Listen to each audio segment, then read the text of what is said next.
Efectividad de mepolizumab y benralizumab en una cohorte de pacientes con asma grave eosinofílico en vida real.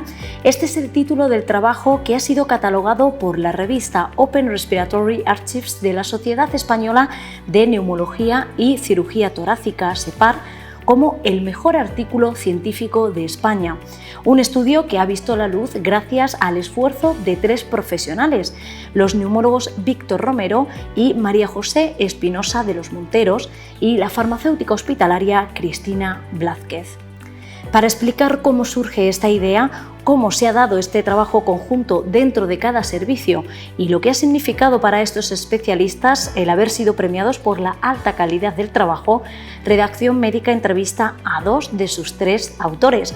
María José Espinosa de los Monteros, adjunta de neumología y responsable de la unidad de asma grave del Complejo Hospitalario Universitario de Toledo, y Cristina Blázquez, farmacéutica adjunta del Servicio de Farmacia Hospitalaria del Complejo Hospitalario Universitario de Toledo.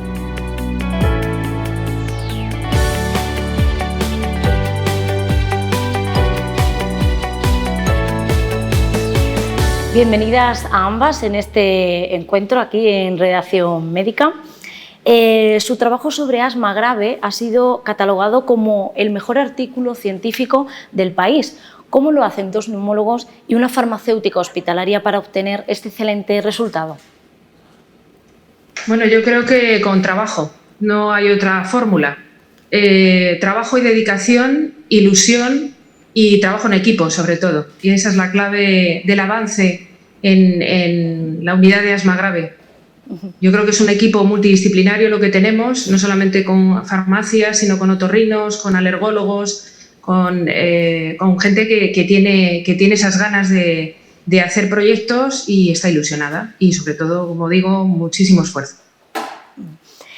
Para obtener este resultado ha sido necesaria la colaboración del Servicio de Neumología y el de Farmacia Hospitalaria. ¿Cómo se ha dado este trabajo conjunto dentro de cada servicio, por un lado, y entre las 2 especialidades, por otro?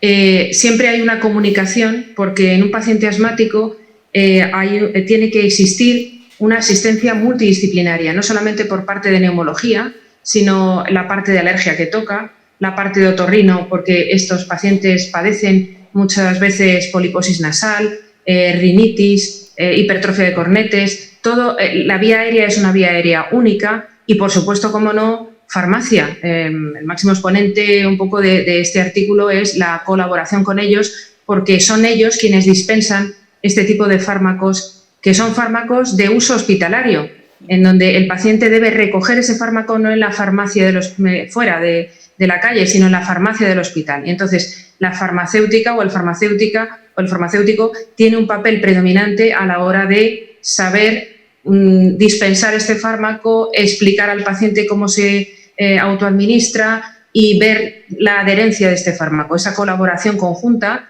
en donde todos decidimos de forma unánime cuál es el biológico que se pauta al paciente es vital.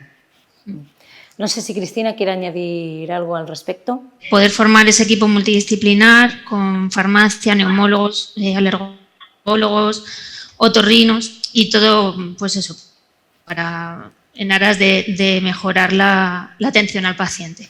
¿Cómo surge esta idea y cómo se plantearon llevarla a cabo? Bueno, la unidad de asma grave está acreditada por nuestra Sociedad Española de Neumología y Cirugía Torácica con calidad básica de excelencia desde el año 2016. Entonces, con la aparición de los biológicos, el primero son nombres un poco extraños, pero bueno, el primero de todos fue el omalizumab para el asma alérgico y posteriormente salieron todos los anti-IL-5, que son precisamente estos 2 fármacos que estamos mencionando, como es el mepolizumab, el benralizumab, pero es que también hay más, ¿no? Hay ahora a nuestra disposición otros tantos.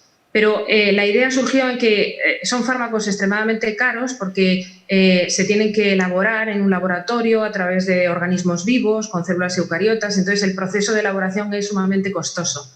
Y tiene que estar perfectamente posicionado el fármaco para que el paciente pueda beneficiarse del mismo y evitar esos costes tan importantes, ¿no? El coste-beneficio que sea bueno. Y por eso entendimos que era necesario, después de empezar a utilizarlos, hacer una parada en nuestra labor asistencial y mirar un poco hacia atrás a ver cómo le han ido estos fármacos a nuestros pacientes. Porque una cosa son los estudios clínicos, los ensayos pivotales, en donde todo está bajo control exhaustivo, con unos criterios de selección adecuados, etcétera, y otra cosa es la vida real. Faltaban, y yo creo que es la clave un poco del éxito de este trabajo, estudios de investigación en clínica real, en la práctica habitual, en donde los pacientes con los que nosotros estamos trabajando, entre comillas, porque les damos el fármaco, queríamos saber ese feedback.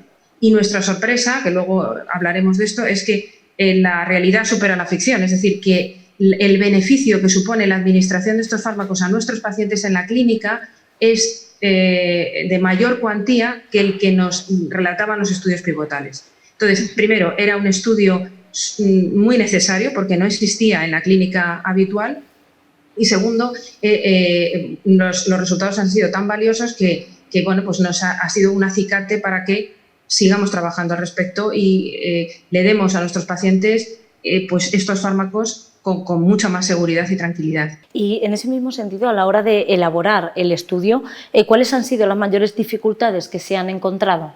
Pues no sé si Cristina quiere responder, si no, pues prosigo, como diga Cristina. Prosigue. Prosigo. Pues uno de los problemas ha sido la labor del análisis estadístico, y ahí puedo dejar paso a Cristina porque gracias a su labor, que ella tiene conocimientos al respecto, pues ha sido posible el trabajo, porque una cosa es reclutar datos, información, y otra cosa es la explotación y el análisis estadístico, que eso es básico en un artículo de investigación. Entonces, si quiere Cristina hablar al respecto. Cuando me planteaste, María José, cuando se me planteó el proyecto, y faltaba justamente la parte que yo sí que puedo aportar y puedo dominar el tema y eso, pues la verdad que yo he estado encantada. Para mí, no teníamos tampoco un gran pool de pacientes, pero bueno, al final el análisis estadístico salió bien y el estudio creo que por eso también ha tenido la repercusión que ha tenido.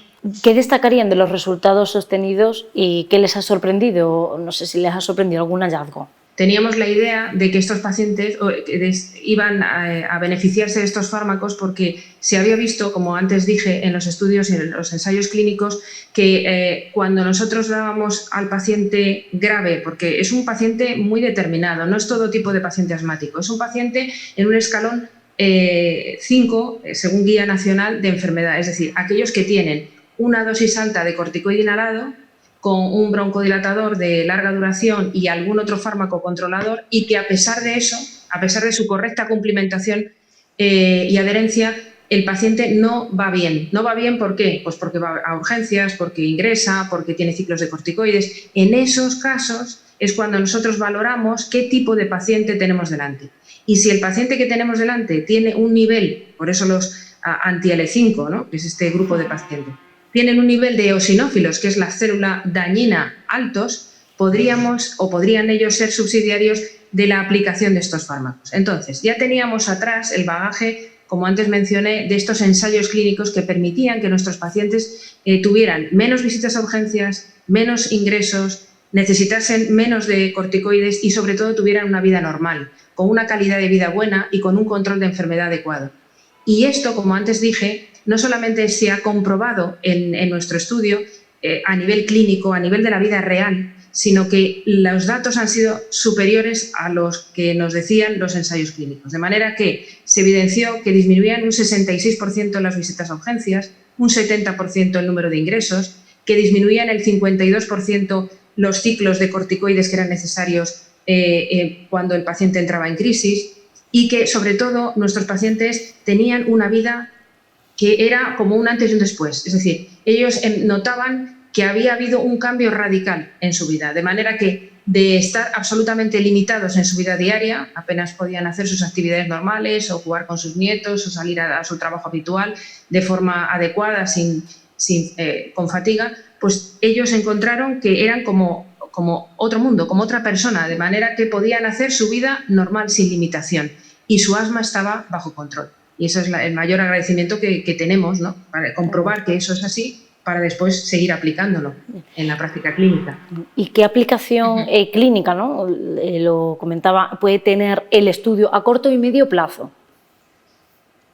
Bueno, pues yo creo que ha sido un acicate para todos los neumólogos, a nuestros compañeros, y ya existía algún estudio en vida real, pero también pues era muy puntual. Esto se hizo en Andalucía. Cuando nosotros publicamos el artículo, ya, como digo, había muy pocos. Y ahora, a partir de la publicación, sí que hay más.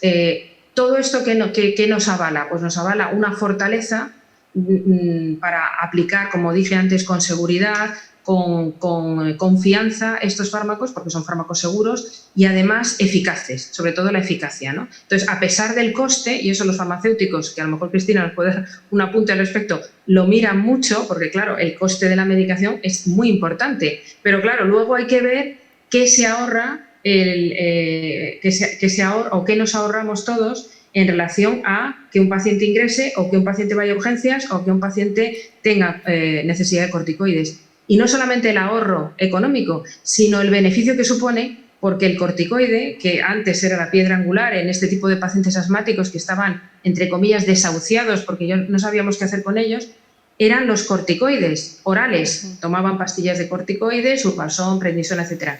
¿Qué pasaba con estos pacientes a largo plazo? Que luego tenían muchos efectos secundarios, cataratas, hipertensión, osteoporosis, y hoy en día, por desgracia, vemos efectos todavía de la medicación pautada con corticoides, en donde ya no podemos hacer nada por ellos, porque la verdad es que les ha coartado mucho su vida de cómo antes estaba. Entonces, hemos obviado, y de hecho las guías nacionales lo que dicen ahora es: no utilicen ustedes, si pueden, en la medida de lo posible, los corticoides orales, no los utilicen porque producen mucho daño al paciente, y utilice, si tiene el perfil adecuado en el paciente, estos fármacos biológicos. Entonces, este estudio acredita que tienen eficacia y que lo podemos utilizar sin problema. Cristina, en este mismo sentido, ¿cómo han conseguido combinar su trabajo diario con la investigación? ¿Les ha afectado la pandemia de alguna forma en su desarrollo? Bueno, combinar el trabajo diario con la investigación, pues al final se hace pues con motivación, con ganas, porque era un estudio que nos gustaba muchísimo, era el primer estudio en vida real de estos pacientes, entonces, bueno, echando tiempo, sacándolo de donde ya no había, pero bueno, se consigue, y de hecho lo hemos conseguido. Y en cuanto a si ha afectado la pandemia, bueno, a mí particularmente creo que en este sentido no, salvo lo que es en los meses caóticos de pandemia, el tiempo de dedicación. No sé si a lo mejor María José, para el tema de los pacientes, de poder el acceso al paciente, le haya podido suponer algún otro problema. Bueno, la pandemia ha sido un tsunami, entonces a nivel de las consultas, como bien sabéis, pues ha habido una falta de acceso.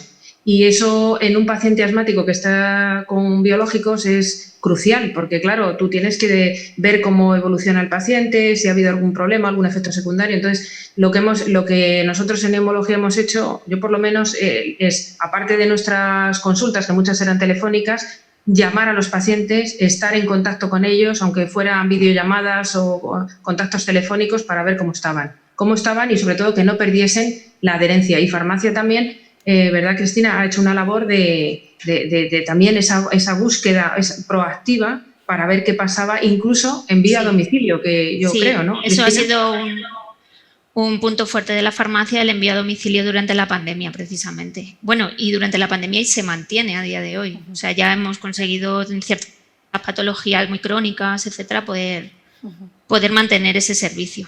De manera que el paciente no viene a farmacia, sino que en la pandemia se le distribuyó el fármaco en su domicilio, como dice bien Cristina.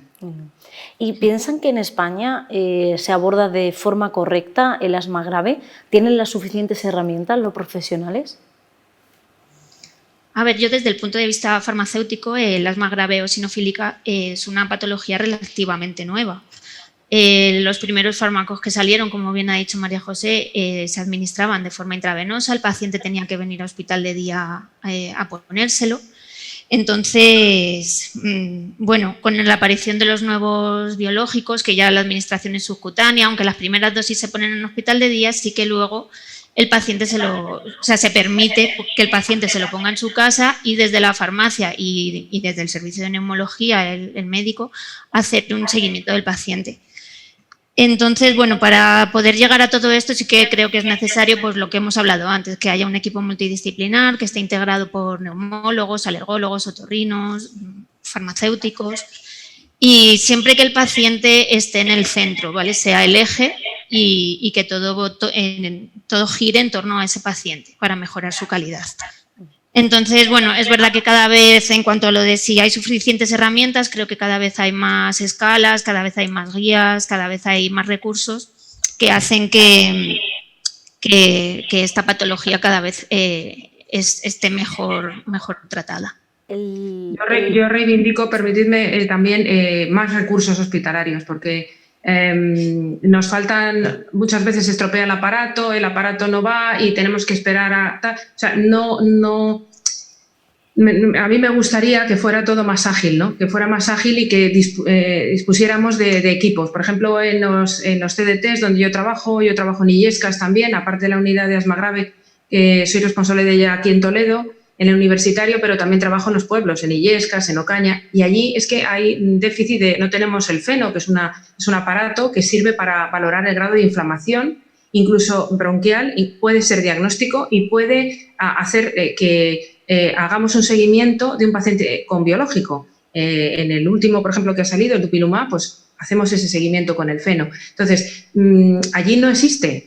Quiero decir que debido a que hay una gran dispersión geográfica en Castilla-La Mancha, también hay una diferenciación en la atención de los pacientes. Y, bueno, pues ahora mi jefe de servicio está luchando por esto, pero la verdad es que no vemos aún resultados, ¿no? O sea, que yo creo que la aplicación de recursos, no solamente humanos, que siempre son necesarios, sino materiales al respecto, pues es un aspecto crucial. Y para evitar, sobre todo, esa desigualdad de atención entre los pacientes. Genial. El artículo ha sido publicado en la revista Open Respiratory Archives de la Sociedad Española de Neumología y Cirugía Torácica, SEPAR. ¿Cuáles fueron sus sensaciones al saber que se publicaría en dicha revista? Cristina, ¿tu sensación? Mi sensación, no lo sé, o sea, no me lo creía, quiero decir, no. O sea, yo muy contenta, creo que trabajamos un montón, trabajamos duro y bueno, pues yo muy contenta, desde luego. Yo creo que en la vida, en esto y en todo, lo que hay que hacer es trabajar con ilusión, con esfuerzo, teniendo el objetivo de hacer lo mejor que tú puedas en el aspecto que estés trabajando. Y luego, si adicionalmente aparece algo como esto, que ha sido una sorpresa, porque no íbamos buscando absolutamente, yo ni sabía que existía, o sea que pues ha sido el colofón a nuestro trabajo, como dice Cristina. ¿El estudio les ha abierto más puertas o confían en que lo haga? Yo creo que, hombre, si nos ascienden laboralmente, pues, no estaría mal. No, esto es una broma. Bueno, yo creo que es un acicate para nuestra autoestima el seguir trabajando en esta vía. Parece que es una vía correcta, con lo cual vamos a seguir. De hecho, ya estamos trabajando en otro proyecto, Cristina y yo. Y bueno, pues yo creo que básicamente es eso, ¿no? El seguir con ilusión nuestro trabajo habitual. Por último, ¿qué supone para sus servicios y hospital haber sido premiadas por la alta calidad del trabajo? Para mí fue una sorpresa, como ya he dicho, sobre todo lo del premio. Y bueno, es un gran reconocimiento, como he dicho, a todo el trabajo realizado y a la vez creo que es una motivación para poder seguir investigando. Tenemos en proyecto otro estudio y bueno, también puede servir de motivación para el resto de compañeros que se animen a seguir investigando, a publicar, porque al final es como avanza la medicina y la ciencia. María José, no sé si quiere aportar algo más para finalizar. Sí, yo creo que en la sanidad pública el problema, y sobre todo en el servicio de neumología, yo hablo por mí, ha sido una labor ardua la investigación. O sea, yo recuerdo que yo vengo de Madrid y ahí estaba como todo, del Hospital de la Princesa, y estaba todo como más estructurado. Yo hice mi tesis doctoral de asma allí y yo vine con las ganas, yo llevo trabajando aquí desde el año 99. de seguir avanzando en ese aspecto. Pero es verdad que en este hospital se ha hecho difícil la investigación porque no hay una estructura determinada que nos apoye. Entonces, como dijo antes Cristina, o sale de ti y tú tienes esa labor o esa iniciativa personal de hacerlo, cogiendo horas extras, quedándote por las tardes, quitándote de tu tiempo de ocio porque ya no estás en el trabajo, pues o lo sacas adelante de esa manera o no hay manera. Entonces, bueno, pues una llamada de atención un poco a las autoridades que nos estén, que también, ya hablando de política, Emiliano García Paje nos hizo una carta, una labor, o sea, una carta de reconocimiento, y yo lo agradezco también en nombre de todo el equipo, pero que además de ese reconocimiento también necesitamos esos recursos y esa ayuda. Bien, pues hasta aquí el encuentro de hoy. Ha sido un placer haber coincidido con ambas. Muchas gracias y hasta pronto. Muchas gracias. Gracias.